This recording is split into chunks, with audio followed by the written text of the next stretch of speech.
اللہ کے کلیم حضرت موسیٰ علیہ السلام جا رہے تھے، کوہ طور سے واپس آئے، ایک بندہ کھڑا تھا، پوچھا اے کلیم کہاں گئے تھے؟ عرض کی گئے تھے کوہ طور کے اوپر، خدا کے ساتھ سلسلہ کلام جوڑا، بات کر رہے تھے، وہاں خدا کی بارگاہ کے اندر تیرا بھی تذکرہ ہو رہا تھا۔ اس نے کہا میرا تذکرہ کیسے؟ فرمایا تو نے ارادہ کیا، کوئی یہاں کھڑے ہو کر ارادہ کیا؟ جی ہاں اللہ کے نبی میں نے ارادہ کیا، یہاں یہ ٹیلا پڑا ہے ریت کا، یہ مٹی کا، میں نے ارادہ کیا اے اللہ اگر یہ ٹیلا جو ہے اس کو تو آٹا بنا دیتا،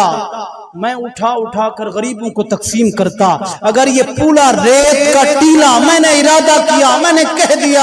اپنے رب سے بات کی ہے، کبھی کر کے دیکھا کر رب سے بات، قسم خدا کی رب سنتا ہے، اور میں نے ارادہ کیا، کہہ دیا مالک اگر اس ٹیلے کو، ریت کو، مٹی کو تو آٹا بنا دیتا، میں اٹھا کر لوگوں کو تقسیم کرتا۔ اللہ کے کلیم نے کہا تو نے ارادہ کیا نا، یہ تیری ادا رب کو بڑی پسند آئی ہے۔ اللہ نے کہہ دیا میرے کلیم میرے بندے کو پیغام دینا،